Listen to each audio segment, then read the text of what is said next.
اردشیر رستمی کاریکاتوریست، تصویرساز، مجسمه‌ساز، معمار، طراح لباس، شاعر و بازیگر ایرانی که با اندیشه‌هاش به ما درس‌های زندگی میده.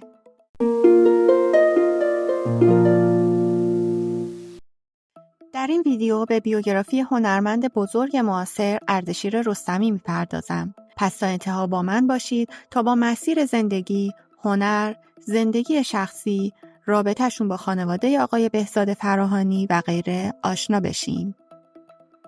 اردشیر رستمی در 26 مرداد سال 1349 در تبریز به دنیا آمد. از 8 سالگی با خوندن کتاب آهوی گردن‌دراز به مطالعه علاقه‌مند شد و بعد از اون با خوندن کتاب‌های صمد بهرنگی و بعدتر گابریل گارسیا مارکز به دنیای کتاب‌ها وارد شد. در 10 سالگی به همراه خانواده از تبریز به تهران مهاجرت می‌کنند. اونجا با خوندن اشعار شهریار با محله‌های تهران آشنا میشه. به خاطر اوضاع مالی خانواده مدتی رو به فروش بستنی و دستفروشی گذروند.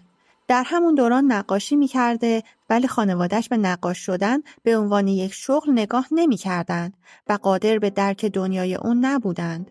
بعدها با ونگوگ، سزان، پیکاسو و غیره آشنا شد و اغلب به آثار اونها فکر می‌کرد. از 16-17 سالگی شروع به نوشتن می‌کنه ولی خودش نوشته‌هاش رو ناپخته می‌دونست. برای همین به مطالعه آثار بزرگان اونقدر ادامه میده که تأثیرش رو در نوشته‌های خودش حس میکنه. در 23 سالگی به واسطه دوستش آذرخش فراهانی به منزل آقای بهزاد فراهانی وارد میشه و حتی به مدت 5 سال با اونها زندگی میکرد و جزئی از خانواده اونها حساب میشد. بهزاد فراهانی اردشیر رستمی رو به عنوان فرزند خونده خودش میدونست. در 24 سالگی شروع به کشیدن کاریکاتور میکنه و برای اولین بار آثارش در یکی از مجلات به چاپ میرسه. ولی به جز 2-3 نفر بین اعضای خانواده‌اش کسی رو نداشت که این خوشحالی رو با اونها به اشتراک بگذاره. اون میگه از کودکی به این فکر میکردم که با نقاشی کردن از فقرا و مظلومان دفاع کنم.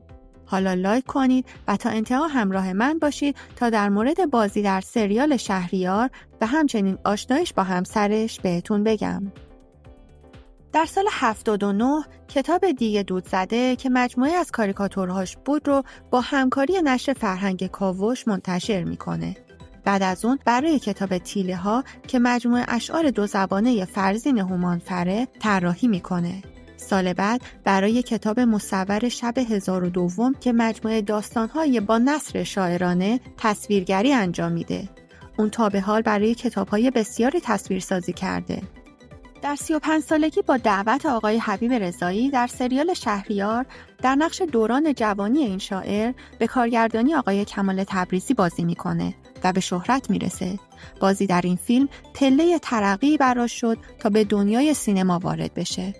اردشیر رستمی گفته نگاهی که به شهریار داشته ویژه بوده و به نظر خودش تجربیات زیسته مشترکی هم با این شاعر به نام آذری زبان داشته. اون هم مثل شهریار در نوجوانی به تهران اومده بود. اون گفته این نقش رو با همه احساسش بازی کرده. اون در رابطه با دوره بازیگری در این فیلم و حسش برای قرار گرفتن در اون فضا گفت دوره خیلی خاصی بود و برای من در یک ناآگاهی کامل بود. من اصلاً این کاره نبودم و تا قبل از اون هم اصلاً چنین تجربیاتی نداشتم.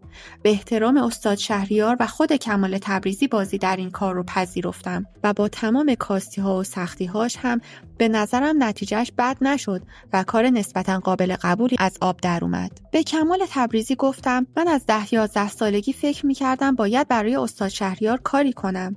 حالا می‌خوام نقشش رو بازی کنم. اون در فیلم‌های سینمایی نارنجی پوش و لانتوری و چند فیلم دیگه هم بازی کرده. اردشیر رستمی در دهه 70 با خانم شهلا پیرجانی شاعر ایرانی ازدواج میکنه. همسرش در مصاحبه گفت من در دوره با اردشیر آشنا شدم که زن هیچ نقشی در نقاشی‌هاش نداشت. حتی خود اردشیر هم هیچ لبخندی به لب نداشت. رابطه ما بیشتر احساسی بود و من نقشی روی کاریکاتورهاش نداشتم تا اینکه متوجه شدم نقش زن کم کم وارد کاریکاتورهاش شد. رفته رفته لبخند به لب خودش هم اومد و زنهای کاریکاتورهاش هم کم کم کاملتر شدن. هرچند هنوز چشمهاشون بسته است. اونها یه پسر به نام آردوش دارن. اردشیر رستمی الان یکی از نوابغ شعر و ادبیات کشوره که صدها شعر حفظه و چنان به ادبیات کشورهای مختلف آشناست که میتونه در هر کشوری ادبیاتش رو تدریس کنه. اردشیر رستمی به زندگی کردن در طبیعت علاقه زیادی داره، تا جایی که اون و خانواده‌اش گاهی 1 هفته رو به طبیعت میرن و اونجا چادر میزنن. اون ترجیح میده که به عنوان یک کاریکاتوریست شناخته بشه و نه یک بازیگر. رابطش با دنیای شعر از آشنایی با خیام شروع شد و حالا اونقدر شعر حفظه که میتونه 1 شبانه روز بیوقفه از حفظ شعر بخونه. حالا توی کامنت برای من بنویسید نظرتون راجع به این هنرمند فهیم چیه و آیا پست ها و صحبت های اون رو دنبال میکنید؟ ممنون که تا انتها همراه هم بودید.